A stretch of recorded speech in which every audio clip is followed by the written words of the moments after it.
വറഹ്മത്തുള്ളാ. ഇന്ന് മിസ് വന്നിട്ടുള്ളത് similar triangles സദൃശ ത്രികോണങ്ങൾ എന്ന ചാപ്റ്ററിലെ ഒരു ക്വസ്റ്റ്യൻ ആയിട്ടാണ്. 2023 ഒരു ക്വസ്റ്റ്യൻ പേപ്പറിൽ വന്ന ക്വസ്റ്റ്യനാണിത്. ഇതുപോലൊരു ട്രയാങ്കിൾ ക്വസ്റ്റ്യൻ പേപ്പറിലുണ്ട്. നമ്മോട് പറഞ്ഞത് ഇതേ ആംഗിൾസ് ഇല്ല, ഇതേ കോണുകളുള്ള ഒരു ത്രികോണം പുതുതായി നിങ്ങൾ വരയ്ക്കണം. അതിൻ്റെ വശങ്ങളുടെ പ്രത്യേകത ഈ ത്രികോണത്തിൻ്റെ വശങ്ങളേക്കാൾ 1.5 മടങ്ങ് കൂടിയതായിരിക്കണം എന്നാണ്. അപ്പോൾ അതെങ്ങനെ നമ്മൾ വരയുക? അപ്പോൾ നമ്മൾ ഈ ത്രികോണത്തിന് ഒരു പേര് കൊടുക്കുകയാണ് ABC. അപ്പോൾ ഇതിൻ്റെ കോണുകളൊന്നും തന്നിട്ടില്ല, അത് നമുക്കറിയില്ല, അതങ്ങനെ തന്നെ നിന്നോട്ടെ. പക്ഷേ തന്നിട്ടുള്ള വശങ്ങൾ AB എന്നുള്ളത് 7 സെൻറ്റിമീറ്റർ ആണ്. അപ്പോൾ നമ്മൾ പുതുതായി വരക്കുന്ന ത്രികോണത്തിൻ്റെ ഒരു പേര് കൊടുക്കുക CD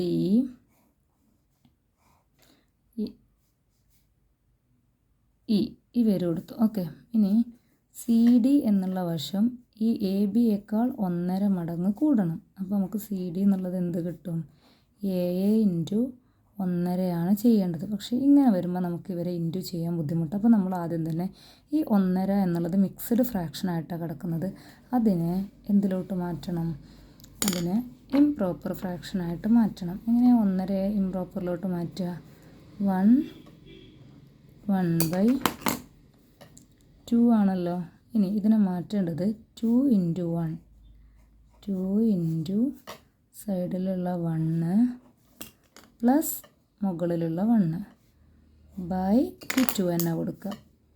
ഓക്കെ, അപ്പോൾ നമുക്ക് എന്താ ആൻസർ കിട്ടുക? 2 × 1 + 1. അങ്ങനെ ചെയ്യേണ്ടത് 2 × 1 + 1/2.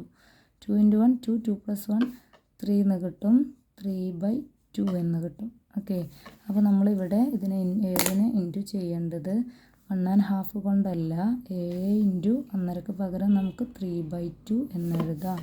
അതിൻ്റെ ആൻസർ എന്താ കിട്ടുക? 3 7 21/2 എന്ന് കിട്ടും. ഓക്കെ, 21നെ 2 കൊണ്ട് ഹരിച്ചാൽ 20ൽ 10 2ആണ്, 1ൽ 2 ഇല്ല, 0, 10ൽ 5 2, 10.5 ആയിരിക്കണം ആ ഒരു സൈഡ്. ഓക്കെ, ഇനി ED എന്നുള്ളത് ഈ 5 സെൻറ്റിമീറ്ററിൻ്റെ 1.5 മടങ്ങാണ്. അപ്പോൾ ED എന്നുള്ള സൈഡ് നമുക്ക് എങ്ങനെ കിട്ടുക? 5 × 1.5 പകരം നമ്മൾ കൊടുക്കേണ്ടത് ഇംപ്രോപ്പറായ 3/2നെ. ഓക്കെ, 3 5 15/2 എന്താ കിട്ടുക? 15ൽ 2 7 തവണ 7.5 എന്ന് കിട്ടും. ഓക്കെ, ദെൻ അടുത്തത് നമുക്ക് വേണ്ടത് EC ആണ്. EC ഈ 6ൻ്റെ 1.5 മടങ്ങാണ്. അപ്പോൾ EC = 6 × 3/2, 18/2. അപ്പോൾ നമുക്ക് 9 എന്ന് കിട്ടും. ഓക്കെ, 7.5 9. അപ്പോൾ എങ്ങനെയാണ് കിട്ടിയത്? നമുക്കിവിടെ ഒന്ന് എഴുതി നോക്കാം. CD 10.5 കിട്ടണം, ED 7.5 കിട്ടണം, CE 9 കിട്ടണം. ഓക്കെ, ഇങ്ങനെയാണ് നമ്മൾ ആ ഒരു ട്രയാങ്കിളിനെ വരയേണ്ടത്. അപ്പോൾ നമുക്കതിനൊന്ന് വരഞ്ഞു നോക്കാം. ഓക്കെ, നമുക്ക് മെഷേഴ്സൊക്കെ ക്ലിയർ ആണ്. ഇനി നമ്മൾ ചെയ്യേണ്ടത് നമ്മുടെ സ്കെയിൽ എടുക്കുക.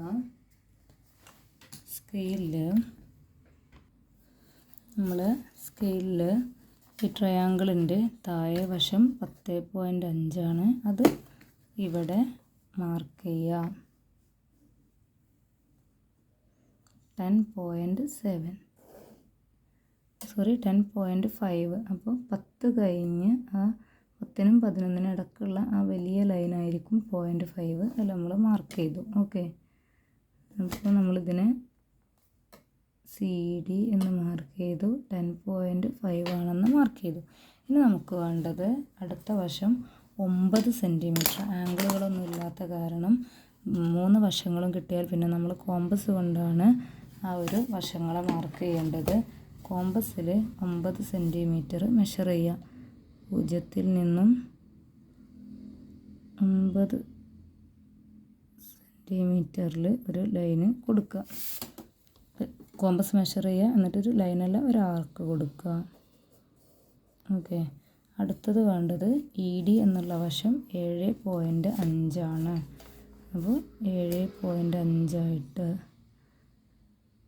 കണ്ടല്ലോ, 0 മുതൽ 7.5 വരെ കറക്റ്റ് മെഷർ ചെയ്യുക. എന്നിട്ട് ഡി എന്നുള്ള പോയിൻറ്റിൽ വെച്ചിട്ട് ഇവിടെയും ഒരു ആർക്ക് കൊടുക്കുക. ഇനി ആർക്കുകളെ തമ്മിൽ യോജിപ്പിക്കുക.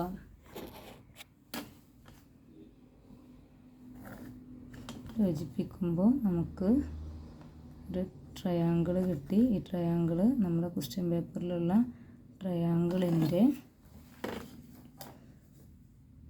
1.5 മടങ്ങ് വശങ്ങളെല്ലാം കൂടിയ ത്രികോണമായിരിക്കും. കോണുകൾ പക്ഷേ സെയിം ആയിരിക്കും. ഇങ്ങനത്തെ ക്വസ്റ്റ്യൻ വരുമ്പോൾ നിങ്ങൾ ശ്രദ്ധിക്കേണ്ടത് സിമിലർ ട്രയാങ്കിളാണ് നിങ്ങൾ വരയേണ്ടത്. ആംഗിൾസ് എല്ലാം സെയിം തന്നെ ആയിരിക്കും.